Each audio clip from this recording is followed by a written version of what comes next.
So Hannah, growing up, she was a free spirit. She was a rebel. I looked up to her though. She was my mentor. Anything she did, I wanted to do. Basically, we were two peas in a pod. She would also look out for me too. So she's like my big, older, protective sister. Always wanting to be the mother hen of her two little sisters. She always wanted to be in charge and making sure they were all doing what they were supposed to do. And she loved to dance, and she loved to get up on the hearth and, put on a performance. She's just always been someone that I can talk to and confide in, no judgment, and I try to be that for her as well. My name is Hannah. So I'm a stay-at-home mom. I have a 1-year-old and I love him. He's the best thing ever. My husband is in construction, so he does tile full time. Together as a family, we like to go camping. We like to hang out with family. I really like to cook. Just really like spending time with family.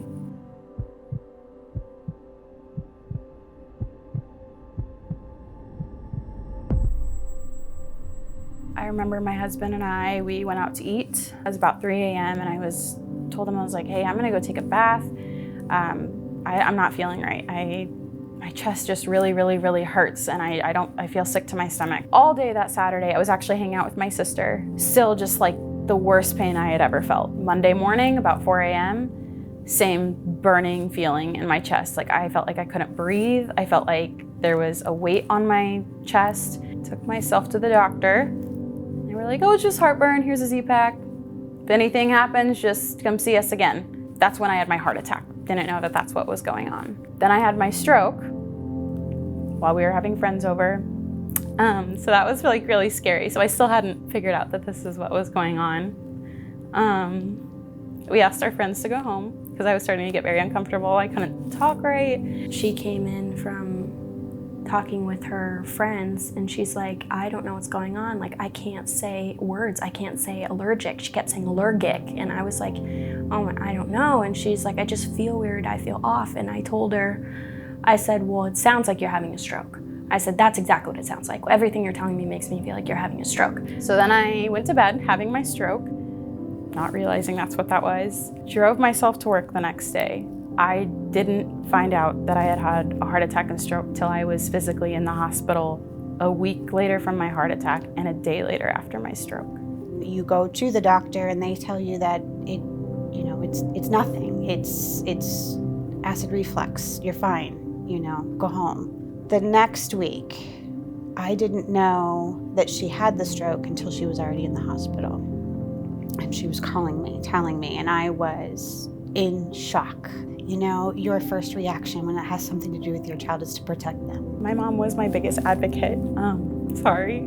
I just remember my mom, she was a bulldog. She was right there. She was fighting for me. She's very much like, my mom is shy. But she wasn't shy like then. She stuck up for me. She made sure that I got the help that I needed. If I needed something, she made sure it was there and I was taken care of. I felt like the most important person to her in those moments, and that's what I know I needed. And I just felt like she's got me. She's got me. If anything bad happens, my mom's got me. And I think now as a mom, I feel that way about my son. It's kind of a beautiful thing to look at. One super important thing is when she had her heart attack and she was in the hospital, it was kind of like how I mentioned that she was always my protector. Roles completely switched. In that moment, I was conjoined at her hip, just like my mom was. It was nice to take care of her for once instead of having her look out for me. I was very lucky. I recovered in a week. I went from my heart pumping at about a 30 to 33% up to a 53% by the end of that week. And I started changing the way I was eating. I started working out every day. I just really tried to incorporate some of what they were asking me to while still being able to live the normal life I wanted to live. So you can be any size and have a heart attack or stroke. You can be at any health level. And because I was healthy, my diabetes was perfectly managed. They actually said that's probably what saved my life. I don't go to the gym every day. Now, I try to stay active with my son. We go on walks. We try to incorporate that. We learned a lot of lessons with this. We learned it's so important no matter how young you are, however old you are, no matter what fitness level or nutrition level or anything, like it can happen to anyone, and you need to do the best you can to take care of yourself. I want women to learn to be aware, to listen to their bodies. And don't be afraid, because just because you're healthy, just because you think I'm not in the category of people that should be having a heart attack, that doesn't mean that you can't have one. We think we're invincible, that the world can't touch us, bad things can't happen to us until they actually do. And I think that slowing down and educating yourself on what a stroke looks like, how a heart attack feels, especially women. The statistic is a lot of women go untreated for heart attacks and strokes. You're your biggest advocate, and you have to continue to fight for yourself because you're the only one that knows how your body feels.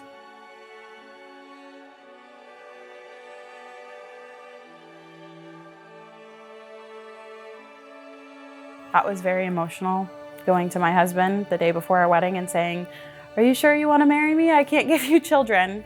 It was a Monday, November 11th, I believe. I was like, "You need to come in here." And he's like, "You're lying, you're not pregnant." And I was like, "You need to come in here and you need to look at this test." And she's like, "Well, you need to call the doctor." So we're crying, and she asks me, "Well, do you want to do this? Are you willing to accept the risks with this?" And I said 110%. If it kills me, then it kills me. But I feel like there's a reason I'm pregnant, and I need to have this baby. When she called me to tell me that she was pregnant, I wanted to be so excited. I wanted to be, and I wasn't. I was terrified. I thought I was gonna, I almost lost her once. How many lives does she have? So when little Jonah was born and everyone was happy and everyone was healthy, that's when I got to celebrate and got to be happy. So it was not easy. I do have a miracle baby. He is the best thing that ever happened to me and my husband. I, in a lot of ways, feel like my son saved my life, gave me motivation to keep pushing in all aspects, my health, my mental health, everything. It just kind of propelled me forward in everything in my life.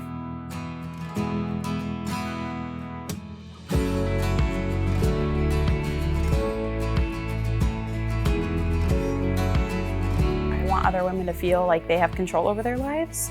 I want them to feel like they're not alone. I want them to know that there's people out there that are like them. There's women out there that are like them.